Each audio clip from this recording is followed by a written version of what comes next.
It's 2:17 a.m. You're lying in bed. Your phone is face down, but your mind is wide awake. You replay a conversation from earlier today. Something you shouldn't have said. Something you should have said. Then your brain jumps ahead. What if I fail? What if something goes wrong? What if I'm not doing enough with my life? Tomorrow feels heavy. Next month feels terrifying. Your chest tightens. And here's the worst part. Nothing bad is happening right now. Yet your body reacts like your life is falling apart. If that sounds familiar? Yeah. That's not just you. Look, here's the thing. Most people think worrying is just part of being responsible. Like, if you don't worry, you don't care. But that belief is quietly ruining lives. Not dramatically, not overnight, slowly, silently, daily. Today, we're breaking down why you worry, why it feels impossible to stop, and how to finally start living without that constant mental pressure. And no, this isn't about just think positive nonsense. This is about psychology, human behavior, and practical tools that actually work. Because this is what most people don't realize. Worry is not a personality trait. It's a habit, and habits can be changed. Let's ground this in reality. According to the American Psychological Association, over 77% of people regularly experience physical symptoms caused by stress and worry. Headaches, fatigue, stomach issues, even chest pain. A Harvard Medical School study found that chronic worry increases the risk of heart disease by up to 40%. And here's the wild one. Research published in Behavior Research and Therapy shows that over 85% of the things people worry about never actually happen. Let that sink in. Most of your mental suffering is caused by events that never occur, yet your brain treats them as emergencies. Why? Your brain evolved for survival, not happiness. Thousands of years ago, worrying kept humans alive. If you imagined danger before it happened, you survived. But here's the problem. Your brain cannot tell the difference between a real threat and a vividly imagined one. So when you think, what if I lose my job? What if I embarrass myself? What if everything collapses? Your nervous system responds as if it's happening right now. Heart rate increases, cortisol spikes, your body enters fight or flight mode. This is where it gets really interesting. Worry feels productive because it gives the illusion of control. Your mind says, if I keep thinking about this, maybe I can prevent pain. But psychologically, worry is just fear, pretending to be preparation. Now you might be thinking, okay, but if I don't worry, won't I become careless? No. That's the trap. Planning is healthy. Worrying is not.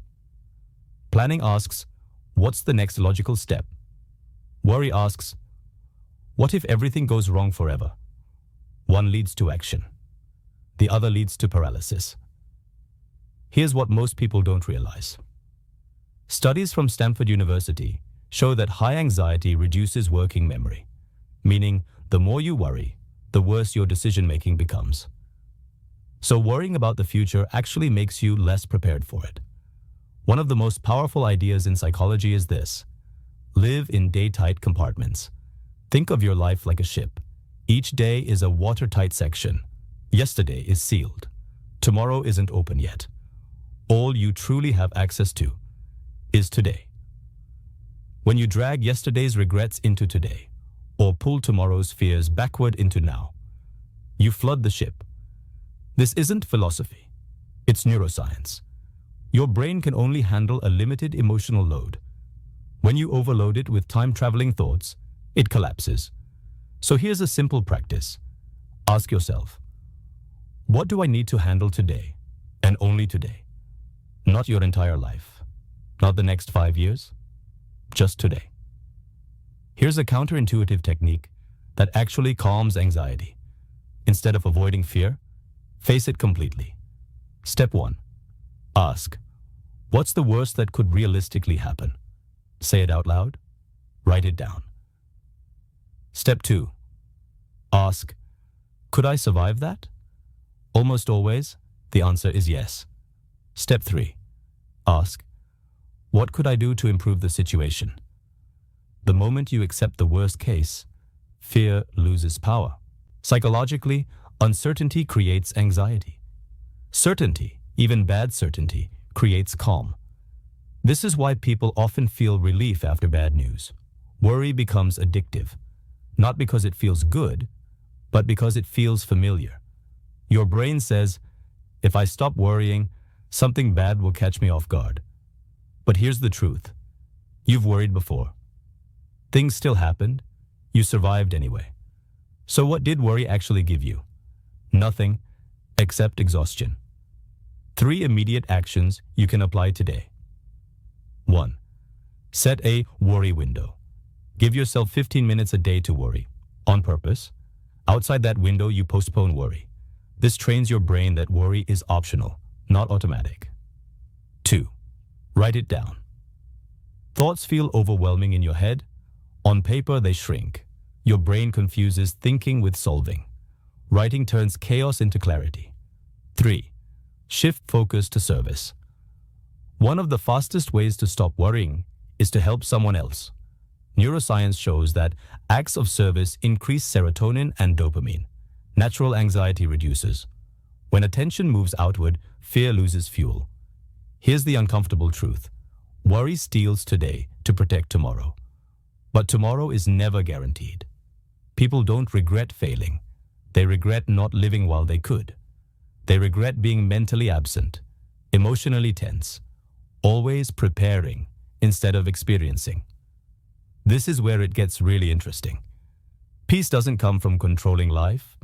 It comes from cooperating with reality. You don't need a new personality. You don't need perfect confidence. You don't need to eliminate fear forever. You just need to stop letting imagined futures steal real moments. Your life is happening right now, not later. Not when everything is solved. Now. If this video helped you even a little, like it. Share it with someone who worries too much. And subscribe for more psychology-based clarity like this. And tonight, when your mind starts racing, remember, you don't have to live your entire life today. Just live this day. That's enough.